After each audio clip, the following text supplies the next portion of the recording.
मंगलाचरण। नमो हरिहंतावणम, नमो सिद्धाणम, नमो आयरियाणम, नमो वज्रायाणम, नमो लोये सव्यसाहुणम। मंगलम भगवान वीरो, मंगलम गौतमो गणी, मंगलम कुंद कुंदाद्यो, जैन धर्मोस्तु मंगलम। सर्व मंगल मांगल्यम, सर्व कल्याण कारकम, प्रधानम सर्वधर्माणाम, जैनम जयतु च।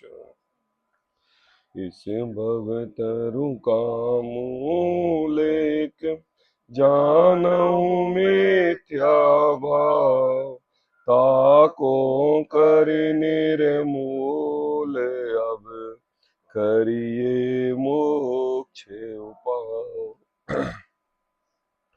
आचार्य कल पंडित टोडरमल जी की यह अनुपम रचना मोक्ष मार्ग प्रकाशक ग्रंथ पृष्ठ क्रमांक 239।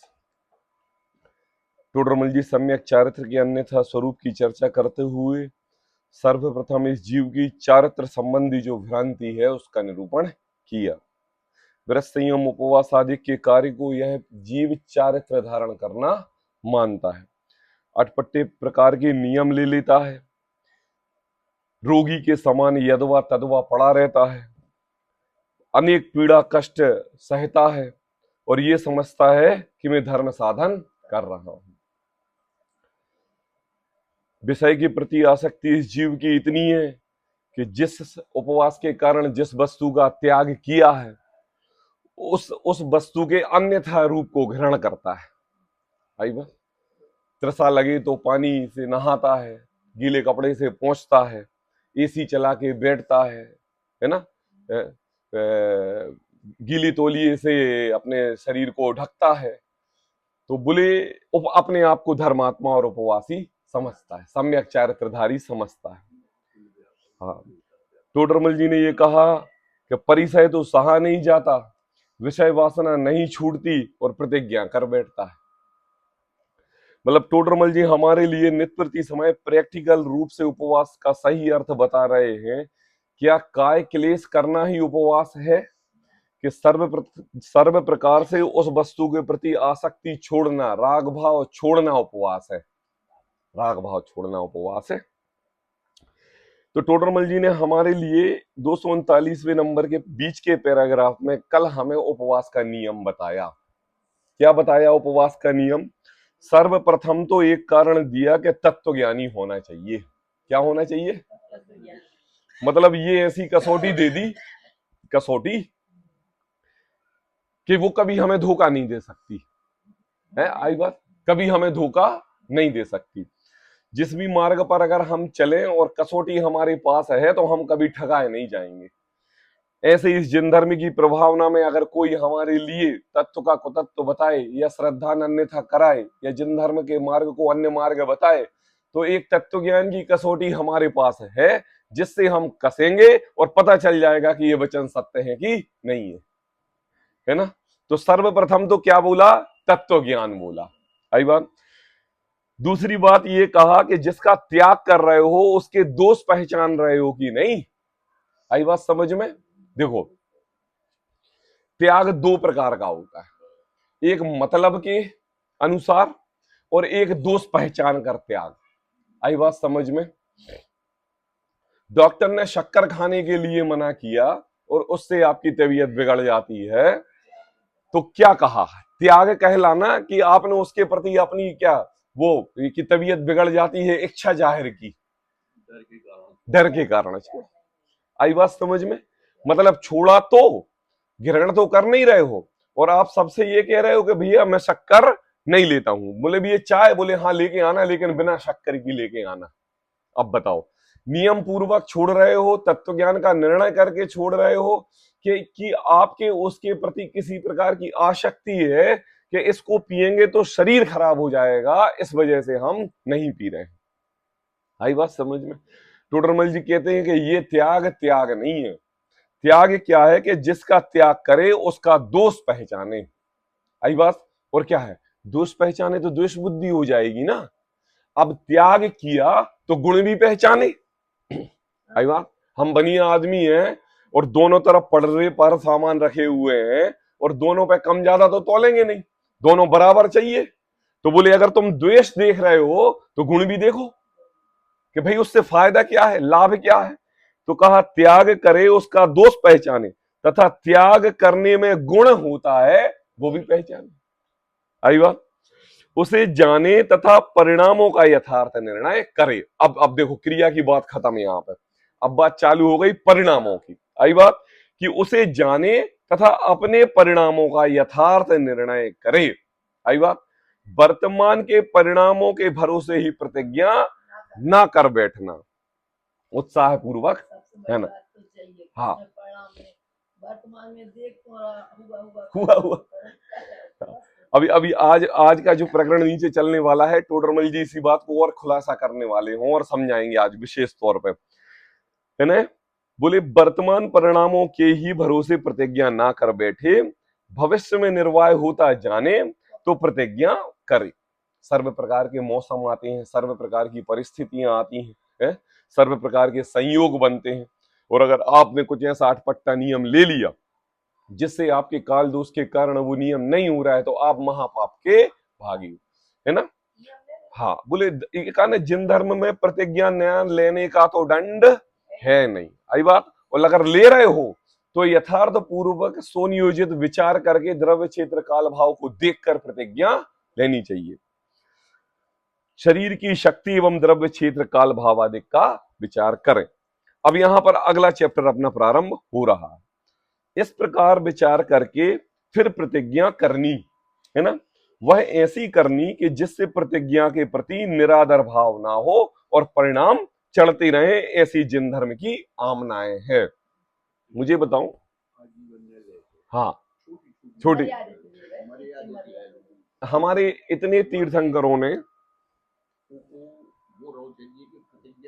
भंग न हो, हमारे तीर्थंकरों ने जिन धर्म में जन्म न लेते हुए भी जिन धर्म अपनाया। आई बात समझ में। और तीर्थंकर भगवान बने तो आज हमारा उनके प्रति आदर भाव है, निरादर भाव नहीं है। और सोचो कि जिन धर्म में वो पैदा हुए थे उस धर्म के प्रति हम निरादर भाव करते हैं कि भैया वो धर्म सही नहीं है। तो आज जिन धर्म के हमारे तीर्थंकर भगवंतों ने जिन धर्म की रूल को, जिन धर्म के नियमों को अपना कर उसके अंतरंग में निरादर भाव प्रकट नहीं किया। आज भगवान महावीर को 2550 वर्ष हो गए तो आज हम भी उनकी वाणी पढ़ रहे हैं और समझ रहे हैं और उन्हीं के बताए हुए रास्ते पर चल रहे हैं। तो बोले ऐसी जिन धर्म की आमनाएं है। यहां कोई कहता है कि ग्रंथों में चंडाल आदिक ने प्रतिज्ञा की, उनको इतना विचार कहां होता है? वे प्रति निरादर भाव, हाँ, विचार कहां होता है? ये प्रश्न आया कि देखो चंडाल आदि ने प्रतिज्ञा की, उनको इतना विचार कहां होता है। अब देखो यहां पर तो शंका में ये कहा गया कि भाई चंडाल आदिकों ने प्रतिज्ञा ली। आई बात। अब जैसे मान लो कि महावीर भगवान की सही की पर्याय में उस सम्यक दृष्टि सही की मनुष्य ने सम्यक दर्शन प्राप्त किया ना, तो मर्यादा ली, नियम लिए। अब मुझे बताओ उसको ज्ञान किसने दिया? ज्ञान में से ज्ञान हुआ। अब मुझे बताओ इतना उच्च कोटि का ज्ञान कैसे हुआ कि सम्यक दर्शन प्राप्त कर ले? अपने को पहचाना। तो देखो यहां कहते हैं कि देखो इतना विचार कहां होता है। अब ये शंकाकार प्रश्न खड़ा करते हुए कह रहा है कि जो आपने मुझे इतने नियमों में बांध दिया, भाई पहले तो ऐसा होता था कि व्रत ले लिया जिस कारण हमने टाइम निकाल के कर लिया, उपवास किया जिस पिक्चर देख दाख के खत्म कर दिया, व्रत संयम किया तो अलमारी साफ सूफ करने में अपना टाइम समय निकाल दिया, नाती पोतों को खिलाने में कर दिया। फिर आपने हमें स्ट्रिक्ट मना किया कि देखो भैया ये सम्यक चारित्र नहीं है, ये विधि नहीं है। बोले विधि क्या है? तो बोले पहले तत्व ज्ञान, दूसरी बात जिस चीज का त्याग कर रहे हो उसका दोष, उसके गुण, आई बात, उसके बाद अपने परिणामों का निर्णय करके उसके बाद द्रव्य क्षेत्र काल भाव की मर्यादा पूर्वक व्रत संयम धारण करोगे तो वो सम्यक चारित्र में आएगा। अब नियम में बांधा कि नहीं? अब वो शंकाकार कह रहा है कि चंडाल आदि ने प्रतिज्ञा की, इतना विचार कहां होता है? मतलब कैसी प्रतिज्ञा की? भाई अष्टमी चतुर्दशी के दिन मैं शस्त्र नहीं उठाऊंगा। क्या? अष्टमी चतुर्दशी के दिन मैं शस्त्र नहीं। और चंडाली वंश के जीव है। आई बात समझ में? तो बोले इतना विचार उनको कहां से आया? तो कहते हैं देखो, मरण पर्यंत कष्ट हो तो हो, परंतु प्रतिज्ञा नहीं छोड़ना। क्या कहा? मरण पर्यंत कष्ट हो तो हो, परंतु प्रतिज्ञा नहीं छोड़ना। ऐसा विचार करके वे प्रतिज्ञा करते हैं, अतः प्रतिज्ञा के प्रति निरादरपना नहीं होता है। आई बात समझ में? मैं आपसे पूछ रहा हूं कि महावीर भगवान का जीव सम्यक दर्शन प्राप्त करके जब उसको सम्यक दर्शन की प्राप्ति हुई तो उसकी मृत्यु कैसे हुई है? सर्वप्रथम तो मांस भक्षण छोड़ा है? नहीं नहीं, सही की पर्याय में, सही की पर्याय में सर्वप्रथम तो मांस, हाँ हाँ, सर्वप्रथम तो मांस भक्षण छोड़ा, बिना छने जल का त्याग किया, अष्टमी चतुर्दशी पूर्व अपने अंतरंग में संयम धारण किया, और जिस कारण क्या हुआ? नित प्रतिरोत्तर अपनी शरीर की व्याधि कम होती गई और वह जीव मरण को प्राप्त हो गया। हुआ कि नहीं? मैंने आपको एक घटना बताई थी कि अगर एक सिंह के पैर में चोट लग जाए तो वो भाग नहीं पाएगा, और भाग नहीं पाएगा तो वो आहार नहीं करेगा। अब मुझे बताओ, उसका तो उपवास और व्रत दोनों चल रहे हैं ना, है कि नित प्रति समय आसक्ति बनी हुई है, आसक्ति बनी हुई है। तो दोष किसका है? राग भाव का है। आई बात? राग है, राग। मरण पर्यंत कष्ट हो तो हो, परंतु प्रतिज्ञा नहीं छोड़ता। ऐसा विचार करके वे प्रतिज्ञा करते हैं, अतः प्रतिज्ञा के प्रति निरादरपना नहीं होता है। तथा अब देखो, सम्यक दृष्टि जो प्रतिज्ञा करते हैं वे तत्व ज्ञान आदि पूर्वक ही करते हैं। यह है तत्व ज्ञान की महिमा। क्या महिमा है? कि आपके अंतरंग में ऐसा प्रैक्टिकल रूप धारण हो जाएगा कि आप भी जो प्रतिज्ञा लेने के लिए जाओगे वो प्रतिज्ञा कार्यकारी है, लेने योग्य है कि नहीं, इसका निर्णय पहले हो जाए। आई बात समझ में? कहा सम्यक दृष्टि जो प्रतिज्ञा करते हैं। अब मैं आपसे पूछ रहा हूं, सुनो, भरत चक्रवर्ती सम्यक दृष्टि थे कि नहीं? थे कि नहीं? भरत चक्रवर्ती सम्यक दृष्टि थे कि नहीं? तत्व ज्ञान जानते थे कि नहीं? सम्यक दृष्टि होने पर उनको अपनी आत्मा का अनुभव था कि नहीं? फिर वो चक्र रत्न रहने के लिए जग जग जंग करने के लिए क्यों गए? सम्यक दर्शन के धारी थे कि नहीं? समस्त जानते थे, विषय भोगों में आसक्ति संसार बंध का कारण है, ये जानते थे कि नहीं? फिर 96,000 रानियों से विवाह क्यों किया? जिनके आदिनाथ जैसे महापुरुष पिताजी बैठे हों, दिव्य देशना केवल ज्ञान के रूप में उनकी खिर रही हो, और साक्षात अनंत जीव उस दिव्य ध्वनि का सार सुनने के लिए जा रहे हो, और वो उधर न जाके चक्र रत्न की प्राप्ति के लिए युद्ध करने के लिए जा रहे हो। बताओ कैसे सम्यक दृष्टि होंगे? अंतर अपने अपने स्वभाव में सम्यक्त रूपी स्वभाव धारण किए हैं, लेकिन समाज राजा बने हुए हैं, तो जो भी श्रावक गण उनके पास आ रहे हैं उनकी आदि व्याधि धन धान्य से उनका सहयोग कर रहे हैं कि नहीं है? बताओ ऐसा राग भाव उनके क्यों प्रकट हो रहा है? थोड़ा सा एक आप ये ज्ञान ये सोचो कि सम्यक दृष्टि तो प्रतिज्ञा करते हैं, तत्व ज्ञान पूर्वक ही करते हैं। आई बात? अब ये जरूरत नहीं है कि सम्यक दर्शन की प्राप्ति है और अंतरंग में अपने स्वभाव की यथार्थ श्रद्धा है तो हम अटपटे नियम ऐसे ले लें जिससे शरीर में तकलीफ हो, समाज को तकलीफ हो, आई बात समझ में, घर परिवार वालों को तकलीफ हो। भाई सम्यक तो स्वभाव का पुरुषार्थ है ना। अब ये स्वभाव के पुरुषार्थ के कारण अन्य लोग अव्यवस्थित हो जाएं। आदिनाथ भगवान समोश्रण में दिव्य ध्वनि खिला रहे हैं, अब भरत चक्रवर्ती राजा बन गए कि नहीं बन गए? अब बताओ कितनी जिम्मेदारियां हैं? बताओ जिम्मेदारी बताओ। पूरी जिम्मेदारी है, बिल्कुल। अब मुझे बताओ, उनको चक्र रत्न की प्राप्ति हुई, ये बात उनका द्वारपाल बता रहा है कि आपके अयोध्यशाला में चक्र रत्न की प्राप्ति हुई है। आई बात? तो चक्र रत्न की प्राप्ति के होने के बाद नियम ये कि आपके लिए उस चक्र को लेके भ्रमण करना पड़ेगा, और जो राजा नहीं माने उसको हराना पड़ेगा, और पूरा आपके लिए वो करना पड़ेगा। अब बताओ इतना राग भाव समाज के प्रति, जमीन के प्रति, अपने राजपाट बढ़ाने के प्रति इतना राग। लेकिन क्या समझो, कि बोले तत्व ज्ञान आदि पूर्वक करते हैं, अभी उनकी वो व्यवस्था नहीं है, अभी वो समाज में राजा के रूप में है। द्रव्य दृष्टि से तो भगवान आत्मा है जिसका स्वरूप नित्य प्रति समय चल रहा है, लेकिन पर्याय दृष्टि में भरत चक्रवर्ती हैं, 96,000 रानियां हैं, राज्यपाट आदि है, चक्र रत्नी की प्राप्ति हुई है, इसको उसके अनुसार जाना पड़ेगा, सब प्रकार का। और जब तत्व ज्ञान पूर्वक निर्णय किया और मुनि धर्म अंगीकार किया किया है ना, अब बताओ कितना समय लगा, कितना समय लगा? अंतर्मूर्त, ये अंतर्मूर्त में केवल ज्ञान की प्राप्ति हो गई। तो मुझे ये बताओ कि उन्होंने दोनों विवक्षाओं में अपने उस पर्याय दृष्टि को निभाया कि नहीं निभाया? जब सम्यक दर्शन के सहित थे और मुनि धर्म अंगीकार करने के भाव नहीं आ रहे थे, तब तक अपने स्वभाव में सम्यक को साधते हुए घर परिवार राजपाट चलाया, और जब अपने अंतरंग में निर्वृत्ति आई तो जैसे ही केस लुंच किया और भगवान बन गए कि नहीं? बताओ, बन गए कि नहीं? मतलब देखो कि निर्णय करने की सामर्थ्यता, क्षमता देखो कि जब तक सम्यक्त था तब तक सब कर रहे थे, और जब सम्यक्त के बाद मुनि धर्म अंगीकार किया तो सर्व प्रकार से निवृत्ति ले ली और भगवान बन गए। और एक चीज और, आदिनाथ भगवान से भी पहले भगवान बन गए। हाँ, बाहुबली पहले बाहुबली गए। हाँ, तो सोचो कि उनकी दिव्य ध्वनि खिरती रही और वो भगवान बन गए। नहीं मतलब भरत चक्रवर्ती के पहले चले गए थे आदिनाथ भगवान, लेकिन ये देखो कि कितने लंबे काल तक आदिनाथ प्रभु की दिव्य ध्वनि खिरती रही और भरत चक्रवर्ती केवल ज्ञान प्राप्त है तुरंत के तुरंत कर लिया।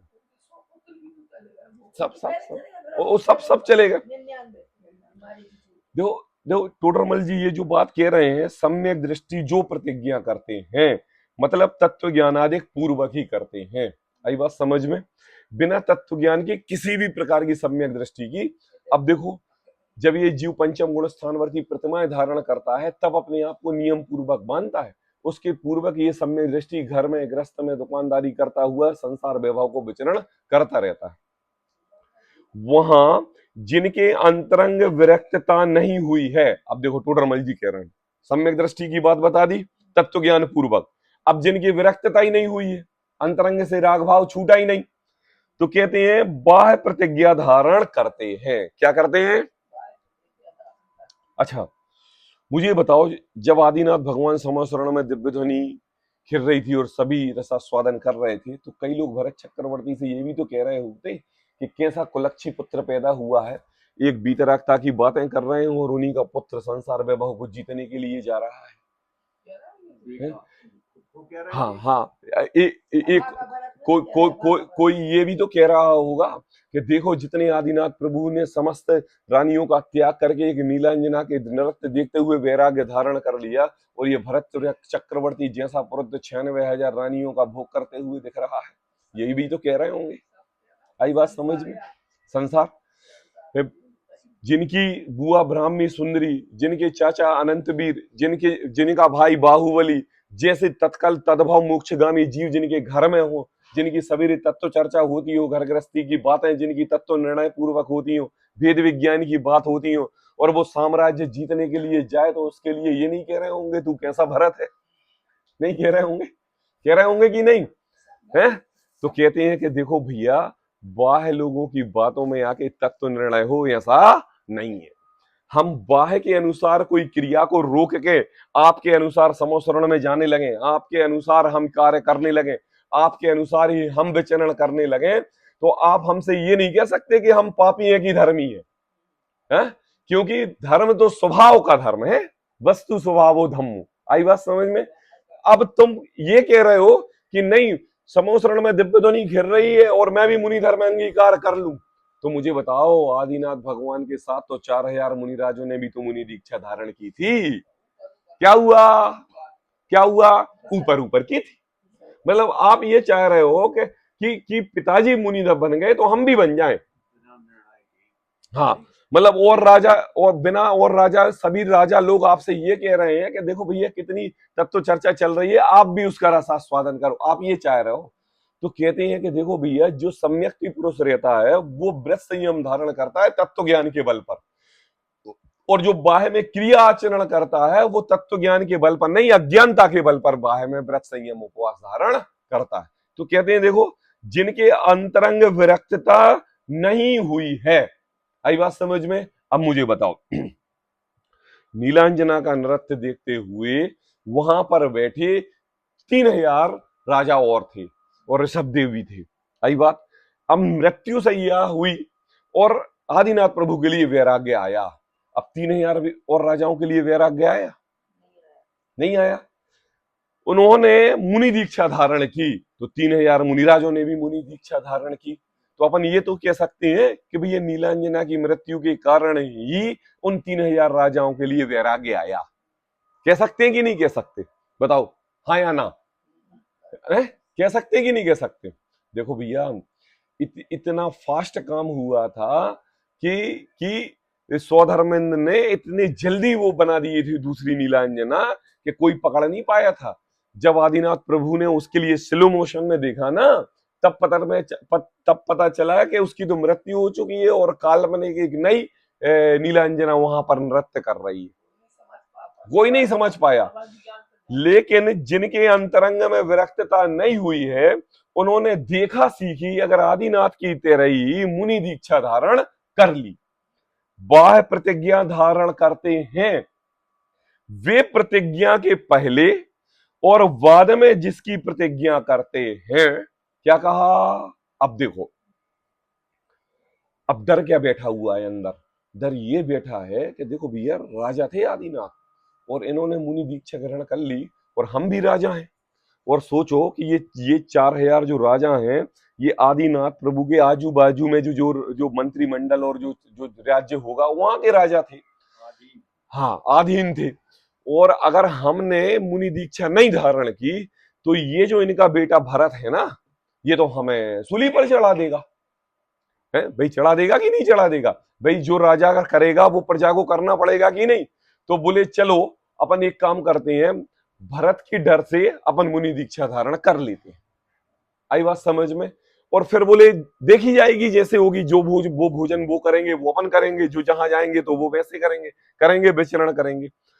अब आदिनाथ प्रभु, मुनि आदिनाथ तो जंगल में विचरण करते रहे, आत्म ध्यान में लीन रहते रहे, निर्जल उपवास करते रहे, लेकिन राजाओं को तो विरक्ति थी नहीं।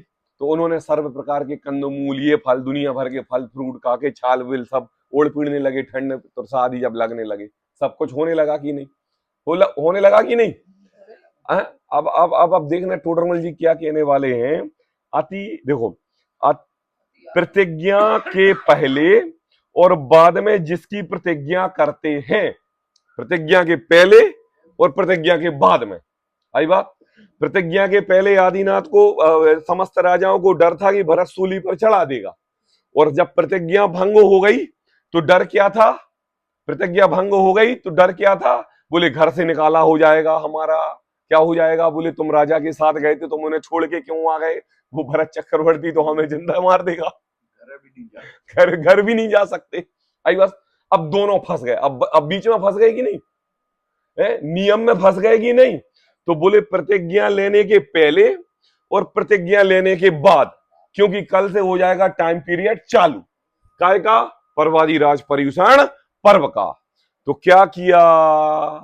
बोले प्रतिज्ञा लेने के पूर्व गए और रेस्टोरेंट में भरपेट भोजन किया, सर्व प्रकार का भक्षण किया और फुल पूर्ण तरीके से निवृत्ति ले ली, और 10 दिन तक नहीं गए। बिल्कुल। और जब 10 दिन तक नहीं गए तो प्रतिज्ञा लेने के बाद बोले ऐसे टूटे कि मंदिर खाली और होटल फुल।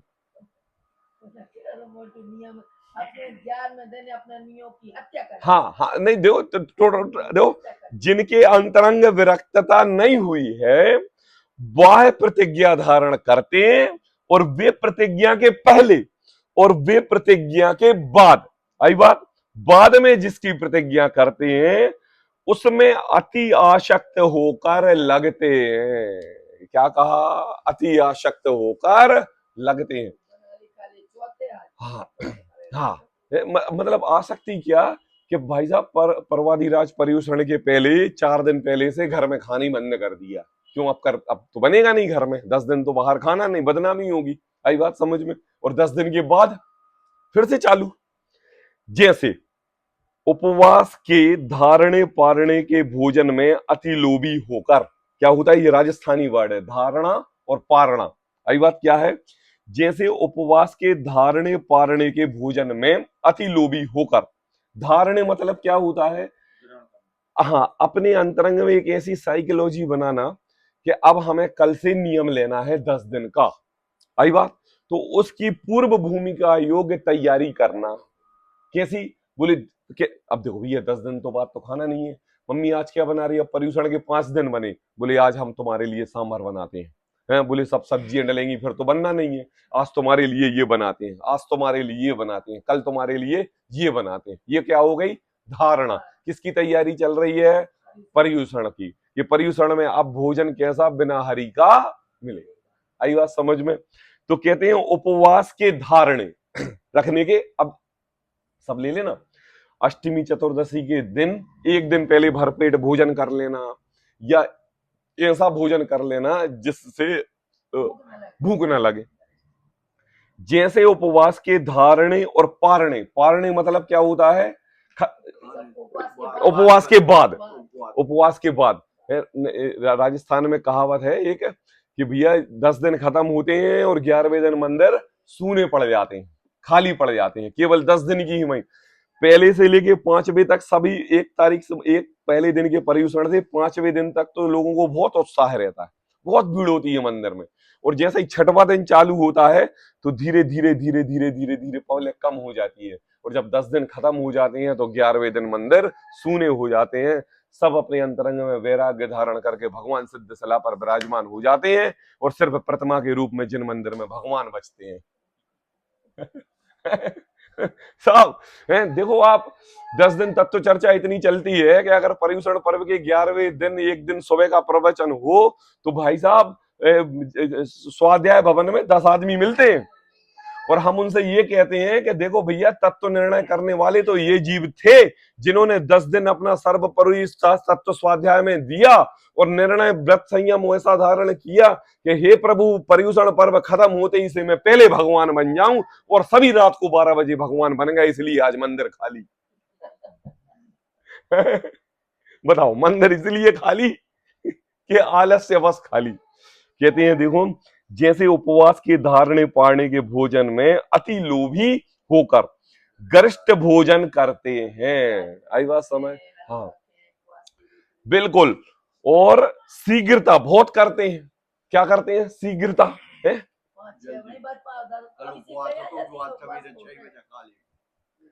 भाई साहब अभिषेक में मन ना लगे, बनाने में मन ना लगे, खाने में पहले मन लगे।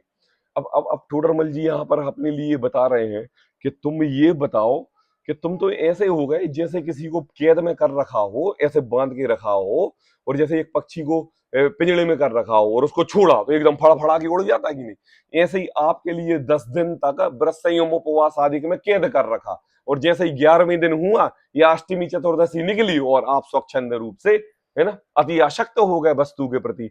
मतलब आपका व्रत संयम उपवास आदि के प्रति संयम धारण करने का भाव नहीं था। आपका केवल जिस प्रकार रोगी की भांति आलसी प्रवृत्ति के कारण नामादिक मानादिक लोभ के आदि मायाचारी के आदि आप व्रत संयम कर रहे थे, बोले इसका फल मिलने वाला नहीं है। अब टोडरमल जी उदाहरण देते हैं, देखो कैसा उदाहरण देते हैं, सोचो बिल्कुल सिद्धांत पूर्वक। जैसे जल को रोक रखा था, वह छूटा तो तुरंत ही बहुत प्रवाह चलने लगा। क्या कहा हमने?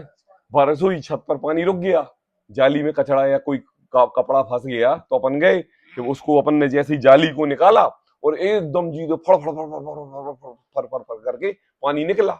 आई बात? तो टोडरमल जी कहते हैं कि तो जल को रोक रखा था, जब वह छूटा तो तुरंत ही बहुत प्रवाह चलने लगा। उसी प्रकार प्रतिज्ञा करके विषय प्रवृत्ति रोकी है। आई बात? परंतु अंतरंग में आसक्ति बढ़ती गई। और ये क्या हो गया भैया? गजब ये हो गया कि पर्यूषण पर्व में आपने आसक्ति रोकी तो 3, 4, 5 दिन तो काम चलता गया, और जब 5 दिन बाद हुए, अब आपके लिए नित्य प्रति समय वो ही दिख रहा है। क्या दिख रहा है? अरे भैया, पापा ऐसे ऐसे जीव देखे हैं कि एक आसन करेंगे, क्या करेंगे? एक आसन, सुबह 3 घंटे भगवान का अभिषेक करेंगे, 1 घंटे प्रवचन भी सुन लेंगे, और एक आसन करेंगे, हरि छोड़ देंगे। क्या छोड़ देंगे? हरि। जैनी व्यक्तियों की बात बता रहा हूं, जो नित्य प्रति समय घर में धर्म ध्यान में लीन रहते हैं। माँ पिताजी लोग पूजा करते हैं, विद्वान आते हैं, महाराज जी लोग आते हैं, प्रवचन सुनते हैं, समागम लेते हैं, उनकी बात कर रहा हूं। सब कुछ करके जैसे ही आहार ग्रहण करते हैं और फिर रात्रि खा लेते हैं। हाँ, क्या खा लेते हैं? रात्रि खा लेते हैं। हमने देखे साक्षात जीव ऐसे, अरे वहीं खा लेते हैं और ये कहते हैं कि भैया एक आसन है लेकिन रात्रि का नियम नहीं है। काय का नियम नहीं है? अब बताओ। नहीं मतलब ये कौन व्यक्तियों की बात बता रहे हैं? जैन व्यक्तियों की बात। ऐसे साक्षात आदमी देखे हुए हैं जो भरे पर्यूषण पर्व के बीच में रात्रि का सेवन कर रहे हैं और एक आसन कर रहे हैं और 3 घंटे अभिषेक प्रक्षाल आदि और स्वाध्याय में बैठ रहे हैं। अब सोचो, यहाँ पर सम्यक चारित्र धारण करने का, हाँ, सम्यक चारित्र धारण करने का, विषयों के प्रति आसक्त छुड़ाने का भाव है। अब अपन उनसे बोलो कि भैया व्रतों में तो छोड़ दो, कम से कम 10 दिन छूटेगा तो 11वें दिन 12वें दिन ऑटोमेटिक छूट जाएगा। बोले नहीं, वो नहीं छूटता। भाई अगर एक बार निर्णय करके आपने छोड़ दिया और वो नियम आपका जिंदगी भर चलेगा, और अगर आपने उसका रसास्वादन करते करते धीरे धीरे छोड़ा तो एक समय ऐसा भी हो सकता है कि आप दोबारा ग्रहण कर दो। मुझे बताओ, आदिनाथ प्रभु ने नीलांजना का नृत्य देखा तो वैराग्य का क्षण प्रकट हुआ तो तुरंत मुनि दीक्षा धारण की। ऐसा नहीं कि चलो अब कल की देखेंगे, कल जो भी होता है तो देखते हैं अब क्या होता है, ऐसा नहीं। समय गया, काल गया, पर्याय। नेमिनाथ भगवान ब्याह रचाने के लिए राजुल के पास जा रहे थे और पशु के क्रंदन को देखा तो वैराग्य आ गया और तुरंत गिरनार पर्वत पर ऊपर मुनि दीक्षा धारण करने के लिए चले गए। मुझे बताओ, अब चलो बंधे ही तो हैं, अब कोई बात नहीं, इतनी सब खर्चा हुआ है तो चलो शादी और कर ले रहे, अब वैराग्य तो आ ही गया है, 2-4 दिन और सही है। नहीं भैया, जब किक लगती है ना, किक, तभी इस जीव के परिणाम बदलते हैं। और वो किक कब, कैसे और कब लग जाए, उस समय ये जीव निर्णय कर ले। देखो, निर्णय कर ले लेकिन तत्व ज्ञान साथ में है तो वो नियम पूर्वक परमानेंट चलेगा। और अगर क्या किक लगी और तत्व ज्ञान नहीं है तो क्या हो गया? द्रव्य क्षेत्र खालवाओं की मर्यादा नहीं है, भावुकता बस आपने नियम ले लिया, कल फिर टूट जाएगा। बताओ टूटेगा कि नहीं? देखो, नेमिनाथ भगवान को जब वो मुनि दीक्षा धारण करने के लिए जा रहे थे तो उनके माता पिताजी ने रोका नहीं होगा, राजुल दुखी नहीं हुई होगी, राजुल ने अपना घर वैभव नहीं दिखाया होगा, समाज वाले वो भी तो राजा थे, सब कुछ। देखो, वैराग्य का क्षण आया तो तुरंत इस जीव को अपने तत्व ज्ञान पूर्वक ही नियम लेना पड़ेगा। और अगर इस जीव ने थोड़ी सी टामाटोली कर दी तो फिर इस जीव का काल पलटने वाला नहीं। कहते हैं कि जल को रोक रखा था, तब वह छूटा तो तुरंत ही बहुत प्रभाव चलने लगा।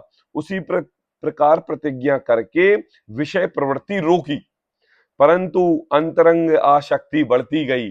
फिर प्रतिज्ञा पूर्ण होते ही अत्यंत विषय प्रवृत्ति होने लगी, अर्थात प्रतिज्ञा के काल में विषय वासना मिटी नहीं, बहुत बड़ा हो गया। देखो धीरे धीरे पढ़ते हैं, देखो, विषय प्रवृत्ति रोकी, आई बात समझ में, परंतु अंतरंग आसक्ति बढ़ती गई। क्यों जीवों को हरि के प्रति एकदम आसक्ति बढ़ जाती है पर्यूषण के बाद? है अच्छा चलो, 2 दिन तो रहेगी, 2 दिन 3 दिन तो रहेगी, माने भी दिन गिनने लगे। 10 दिन के बाद, 10 दिन के बाद आपको मंदिर जाने के प्रति प्रमाद क्यों आने लगता है? बताओ। चलो, यहां पर जितने महानुभाव बैठे हैं, पर्यूषण पर्व पर खैरागढ़ वाले पंडित जी आए, 10 दिन रहा, चलो 11वें दिन मंदिर कौन गया? हाथ खड़ा करो। 11वें दिन, 10 दिन तो भैया नियम पूर्वक सुबह शाम जाना पड़ा मम्मी, लेकिन 11वें दिन कौन गया? गए? 11वें दिन गए।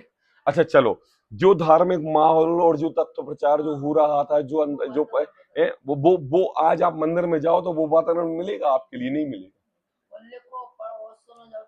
अरे वहां पर जो शब्द सुने वो इतनी भाव गंभीरता अंतरंग में लिए कि इस जीव को अपने अंतरंग में परिणति शुद्ध होते हुई बनी, लेकिन कैसी परिणति शुद्ध हुई कि पर्यूषण खत्म हुआ और सब भूल गए। मतलब आपकी जो परिणति, जो शुद्ध का एहसास आपके लिए हो रहा था भाई, वास्तव में वो शुद्धता नहीं थी। आप तो एक अंश मात्र ग्रहण कर रहे थे, पूर्ण ज्ञान तो आपने प्राप्त किया ही। कहते हैं अंतरंग आसक्ति बढ़ती गई, फिर प्रतिज्ञा पूर्ण होते ही अत्यंत विषय प्रवृत्ति होने लगी। आई बात। अर्थात प्रतिज्ञा के काल में विषय वासना मिटी नहीं। भाई साहब ये प्रैक्टिकल ऐसा है कि कुछ तुमने गड़बड़ जरूर की है। बोले क्या गड़बड़ की है? 10 दिन में अगर आपने व्रत संयम उपवास आदि से रहे तो भाई साहब 11वें दिन हरि बने या ना बने इसका विचार नहीं आता।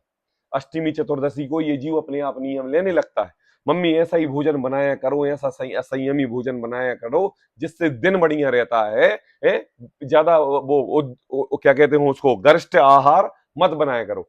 भाई ये क्या है? आपने आसक्ति छोड़ी की बढ़ाई। कहते हैं प्रतिज्ञा के काल में विषय वासना मिटी नहीं, आगे पीछे उसके बदले में अधिक राग किया, परंतु फल तो राग भाव मिटने से होगा। क्या कहा? देखो, परंतु फल तो, क्या फल चाहते हो प्रतिज्ञा करने का? क्या फल चाहते हो बताओ? संसार वैभव बढ़ाना चाहते हो कि भगवान बनना चाहते हो? और भगवान बनना राग भाव हटाने से होता है, और राग भाव आपने हटाया नहीं, अति आसक्त किया। अब जैसे 10 दिन के लिए हमने पर्यूषण पर्व में जाने की अगर कोई निवृत्ति लेता है तो 1 हफ्ते पहले से बोलो बताओ कार्य वगैरह को समेटने का काम करता है कि नहीं करता, सर्व प्रकार से निवृत्ति लेने का। और जब पर्यूषण पर्व खत्म होते हैं तो फिर वही कार्य बढ़ाने की आसक्ति करता है कि नहीं करता? वो वही वही करना, भागने की पड़ती है। क्यों? क्योंकि राग भाव मिटने से होगा, फल तो राग भाव मिटने से होगा। इसलिए जितनी विरक्ति हुई हो उतनी प्रतिज्ञा करना। अब देखो टोडरमल जी ने एक सिद्धांत वाक्य कह दिया कि जितनी विरक्ति हुई हो उतनी प्रतिज्ञा करना। देखो हमारा जैन धर्म इतना सुलभ और सरल है कि अगर जीव ने, देखो भगवान बनने के लिए मात्र अंतर्मूर्ति चाहिए। क्या करने के लिए? भगवान बनने के लिए मात्र अंतर्मूर्ति चाहिए। 2, 4, 10 साल, 20 साल, 50 साल की पढ़ाई नहीं चाहिए। अब बताओ इतना सरल धर्म और कौन सा धर्म है कोई इतना सरल धर्म है? अब बताओ वही अंतर्मूर्ति का काल हमें कठिन लग रहा है, मतलब हमने अपने वास्तव में जैन धर्म को समझा नहीं है। व्यवहार रूपी धर्म को तो बहुत अंगीकार किया, लेकिन निश्चय रूपी धर्म को अंगीकार नहीं किया। इसलिए ये लगता है कि भैया हमारा धर्म तो बहुत कठिन धर्म है। और दूसरी बात, जितनी विरक्ति हुई हो उतनी प्रतिज्ञा करना है? अब मुझे बताओ, अनुराग अनुपम को बता के प्रतिज्ञा करनी है कि मम्मी को बता के प्रतिज्ञा करनी है? स्वयं को, स्वयं के लिए जितनी विरक्ति हो उतनी प्रतिज्ञा करनी है कि नहीं करनी? महामुनि भी थोड़ी प्रतिज्ञा करते हैं, फिर आहार आदि में कमी करते हैं। क्या करते हैं? देखो ऐसा नहीं कि मुनि धर्म अंगीकार कर लिया तो प्रतिज्ञा रूप बन गए, नहीं हमें 6 महीने के उपवास करना ही करना है, मुझे 1 हफ्ते के उपवास करना ही करना है। बोले नहीं। अब जब उत्कृष्ट श्रेणी के मुनि धर्म अंगीकार करने वाला भी जीव अपने आप को नियम से बांध रहा है तो तुम श्रावक मान के वजह से क्यों ऐसे व्रत आड़े टेढ़े नियम ले रहे हो जिससे तुम्हारा राग भाव नहीं छूट रहा है जबकि राग भाव बढ़ रहा है? महामुनि भी थोड़ी प्रतिज्ञा करते हैं, फिर आहार आदि में कमी करते हैं, और यदि बड़ी प्रतिज्ञा करते हैं तो वह अपनी शक्ति देखकर करते हैं। क्या कहा? अभी 2 दिन से सम्यक चारित्र के रूप में टोडरमल जी हमारे लिए अपनी शक्ति सामर्थ्यता हर बार बता रहे हैं, क्योंकि प्रत्येक जीव की शक्ति सामर्थ्यता अलग अलग है। कैसी अलग अलग है? आपकी शक्ति में मंदिर जाने की सामर्थ्यता नहीं है, लेकिन मौसा जी की शक्ति है, वो डेली जा सकते हैं। अब मौसा जी का नियम नहीं और आपने मंदिर जाने का नियम ले लिया है। अब बताओ सामर्थ्यता किसकी? मौसा जी की। और नियम किसका? हाँ अब बताओ परिणाम अच्छे रहेंगे कि बिगड़ेंगे? बिगड़ेंगे कि नहीं बिगड़ेंगे? हाँ अरे अभी इतने दिन से बात चल रही है, बड़े भाग्य से नर्तन पाया, जिनवाणी की राह मिली, मनुष्य भाव मिला। देखो बताओ क्या चाह रहे हो कि आप इस मनुष्य भाव को खत्म करके त्रियंच पर्याय बन जाए, अंतिम समय में आदर रोदर परिणाम करके ऐसी मृत्यु हो कि त्रियंच की पर्याय में जन्म लेना पड़े, नपुंसक की पर्याय में जन्म लेना पड़े, ऐसा आप चाहते हो? जब बड़े भाग्य से नर्तन मिला है तो भैया इसके प्रति आसक्ति हटानी है, इसको सुखाना तपाना नहीं है। आई बात। ये जीव जब संलेखना भी धारण करता है, महामुनिराज जब संलेखना धारण करते हैं तो मुझे बताओ जवानी में ही कर लेते हैं अपनी युवावस्था में, कि जब आंखों से दिखाई देना बंद कर लेता है, चार हाथ जमीन देखकर चलना बंद कर देते हैं, अपने अंतरंग में उपयोग नहीं लगता है, तब तब संलेखना लेते हैं कि कभी भी ले लेते हैं? कभी नहीं लेते। वो तो फिर सुसाइड हो गया। क्या हो गया? सुसाइड। और अपनी शक्ति अनुसार ही ले और सुसाइड हो गया मतलब कौन सा? अरे मोक्ष मिलने वाला नहीं है, सम्यक दर्शन मिलने वाला नहीं है, अनंत काल तक निगोद अवस्था में जन्म मरण करने वाला है। हत्या का दोष लग जाता है।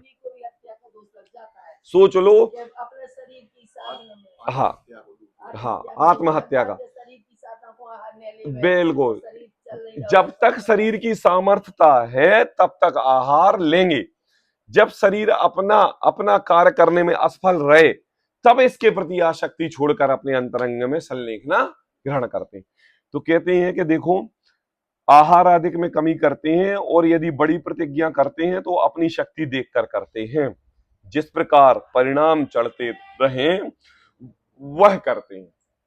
क्या चढ़ते रहे? परिणाम। कैसे परिणाम? शरीर के प्रति राग के शरीर के प्रति द्वेष के? बोले शरीर के प्रति सहज रूप से। कैसे? सहज रूप से अपने आत्माश्रित परिणाम चढ़ते रहे, वहां प्रमादी भी ना हो और आकुलता भी उत्पन्न ना हो। क्या कहा अनुराग? वहां प्रमादी भी ना हो, इतना भोजन ना ग्रहण कर ले कि भैया प्रमाद आ जाए, आलस आ जाए, तत्व ज्ञान तत्व अभ्यास करने में मन ना लगे, और आकुलता भी ना बने। मतलब क्या कि समाज को बताने के चक्कर में 3 गिलास आहार लेके आ रहे हैं, अब जठराग्नि बुझी नहीं और दिन भर उसी भूख भूख भूख में आकुल व्याकुल परिणाम हो रहे हैं। तो कहते हैं प्रमादी भी ना हो और आकुलता भी उत्पन्न ना हो, ऐसी प्रवृत्ति कार्यकारी जानना। अब ये प्रवृत्ति श्रावकों के लिए भी बता रहे हैं, ये तो मुनि धर्म का उदाहरण मात्र दिया उनके लिए, जिनकी धर्म पर दृष्टि नहीं है। आई बात। वे कभी तो बड़ा धर्म आचरते हैं। अब लो, मतलब इस जीव का उत्साह देखो, उत्साह जब आता है ना तो पर्यूषण पर्व आते हैं ना तो भाई साहब 12 बजे दुकान खोलता है, वैसे 9 बजे खोलता है। और जब इसको धर्म की रुचि लगती है और मान लो किसी महाराज जी ने सभा में किसी व्यक्ति का नाम ले दिया तो भाई साहब सुबह 6 बजे से अभिषेक करने के लिए पहुंच जाता है और नित्य से 12 बजे तक लगा रहता है, और शाम को 5 बजे फिर दुकान बंद करके चला जाएगा और 9 बजे तक लगा रहेगा। तो टोडरमल जी कह रहे हैं जिनकी धर्म पर दृष्टि नहीं है वे कभी तो बड़ा धर्म आचरते हैं और कभी अधिक स्वच्छंद होकर प्रवर्तते हैं। अब जैसे ही महाराज जी का चतुर्मास खत्म हुआ, स्वच्छंद 9 बजे दुकान खुलने लगी, मंदिर जाना भी भूल गए, भैया वृत्ति भी भूल गए, स्वाध्याय भी भूल गए, अभिषेक भी भूल गए, सब भूल गए बिल्कुल A to Z। अंतरंग में ऐसी जिज्ञासा जगी थी धर्म की, अंतरंग में सम्यक चारित्र का ऐसा भाव आए थे करने के। ये कैसे भाव है बताओ? कभी जल अपना शीतल स्वभाव छोड़ता है, कभी शक्कर अपनी मिठास छोड़ती है, और जब तुम्हारे अंतरंग में धर्म प्रकटित हुआ तो तुम्हारा धर्म ऐसा प्रकट हुआ कि 10 दिन तो बहुत फल फला के आया, और जैसे ही 10 दिन खत्म हुए और सब शांत हो गया। कहते हैं तो वे कभी तो बड़ा धर्म आचरते हैं और कभी अधिक स्वच्छंद होकर प्रवर्तते हैं। जैसे कभी धर्म पर्व में बहुत उपवास आदि करते हैं, 10 दिन एकासन किया, निर्जल उपवास किया, एक भी दिन आहार नहीं लिया और 11वें दिन समोसा खा लिया। किसी धर्म पर्व में बारंबार भोजन आदि करते हैं। क्या कहा? अब देखो तो, सुनो तो। हाँ, टोडरमल जी कह रहे हैं कि देखो भैया तुमने 10 दिन तक निर्जल उपवास किया और क्षमावाणी के दिन दाल बाटी चूरमा बना तो बहुत जबरदस्ती भोजन किया, वो भी तो संयम का ही पर्व है, वो भी तो 10 लक्षण पर्व में एक क्षमावाणी पर्व 10 ही दिन के अंदर ही तो आता है। है, रत्नात्रय भी तो है, लेकिन आप क्या कर रहे हो? पार्टियां चल रही हैं, मिलाप हो रहा है, भोजन आदि हो रहे हैं, घर पर किसी के भोजन नहीं बन रहा है, नाना प्रकार के व्यंजन बन के एक दूसरे को आदान प्रदान हो रहे हैं। तो कहते हैं कि देखो ये टोडरमल जी ने शादी की बात नहीं की यहाँ पर की धर्म क्षेत्र की बात। क्या कि धर्म कार्य, हाँ, किसी धर्म पर्व में बहुत उपवास आदि करते हैं और किसी धर्म पर्व पर बारंबार भोजन आदि करते हैं, परंतु यदि धर्म बुद्धि हो तो यथा योग्य सर्व धर्म पर्वों में यथा योग्य संयम आदि धारण करें। और ऐसा है कि अंतरंग में वैराग्यता आए और भगवान बनने के रास्ते पर चलें और प्रमाद बुद्धि इतनी हो कि आज नहीं कल चलेंगे, ऐसा तो नहीं है? जिस जिस नियम में देखो, ये जीव 2 महीने के लिए परिभ्रमण करने भी जाए तो मुझे बताओ नित्य प्रति समय दुकान की चिंता रहती है कि नहीं है? कुंडलपुर आदि तीर्थ वंदना करने के लिए जाओ तो नित्य प्रति समय घर मकान की चिंता रहती है कि नहीं है? विवाह आदि कार्यक्रम के लिए किसी अन्य क्षेत्र पर जाओ तो नित्य प्रति समय घर की चिंता रहती है कि नहीं? और जब धर्म मार्ग पर तुम सम्यक चारित्र को धारण कर रहे हो तो तुम्हें मोक्ष मार्ग की चिंता ही नहीं है? बोले जब धर्म है तो सम्यक चारित्र और जब धर्म नहीं है तो प्रमाद बुद्धि। बोले ऐसा काम करने वाला नहीं है, आपके अभिप्राय में ही खोट है। मतलब आप चाहते नहीं हो, केवल मान लोभ मायाचारी, इसके कारण आप धर्म साधन करना चाहते हो। देखो यथा योग धर्म पर्वों में भी यथा योग संयम धारण करें तथा कभी किसी धर्म कार्य में बहुत धन खर्च करते हैं। क्या कहा? फेवरेट पंडित जी आए हमारी तरफ से 1,01,000 रुपया, और अगले पर्यूषण पर्व पर कौन आ गया? सांगानेर से पंडित जी आ गए, भैया अब तो निवृत्ति ले ली है हमने, दान आदि का काम हमसे नहीं हुआ। क्या कहा? कभी तो धर्म कार्य में बहुत धर्म खर्च करते हैं और कभी धर्म कार्य पर सहज आ गया हो। क्या कहा?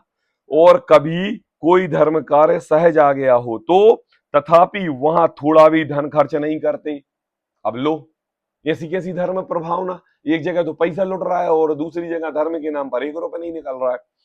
परंतु यदि धर्म बुद्धि हो तो यथाशक्ति यथा योग्य सभी धर्म कार्यों में धन खर्च करें, इसी प्रकार अन्य भी जानना। प्रैक्टिकल तो देखो टोडरमल जी का कि उनके सामने ये सब दृष्टांत चलते थे। अभी अपन को पढ़ के ऐसा लग रहा है, देखो टोडरमल जी वास्तविक बात कर रहे हैं, एक एक व्यक्ति के अंदर में यही चल रहा है। अरे हमारे अंतरंग में भी यही चल रहा है। क्या चल रहा है? अगर कोई ये बोले कि चिदायतन में पंच कल्याणक है, बोले ठीक है 5,01,000 रुपया हमारी तरफ से दान। और अगर ये कोई बोले कि भाग्योदय तीर्थ में जिन मंदिर बन रहा है आपकी तरफ से 10,001 रुपए लिख दे, अब ये भी देखेंगे बाद में, अभी थोड़ा सा व्यस्तता ज्यादा है, अभी उपयोग है नहीं। ये क्यों? क्या हो गया आपके लिए? भाई यहाँ धर्म साधन नहीं हो रहा है, वहां धर्म साधन हो रहा है, ये क्या है? मतलब आपका धर्म बुद्धि के प्रति दान देने में भी द्वेष और राग है। आप धर्म बुद्धि से दान नहीं दे रहे हो, अपने राग द्वेष और मायाचारी की प्रवृत्ति से दान दे रहे हो, और उसका फल निगोदी है, पुण्य लगने वाला नहीं है। कहा इसी प्रकार जानना। देखो एक पैराग्राफ और पढ़ लो। तथा कभी धर्म कार्य में, नहीं बस चलो इतनी पढ़ो। तथा कभी किसी धर्म कार्य में बहुत धन खर्चे गए और कभी किसी कार्य में सहज हो गया हो तथा वह थोड़ा भी धन खर्च नहीं करते, परंतु धर्म बुद्धि हो तो यथाशक्ति यथा योग्य धर्म कार्यों में धन खर्च करें, इसी प्रकार अन्य जानना।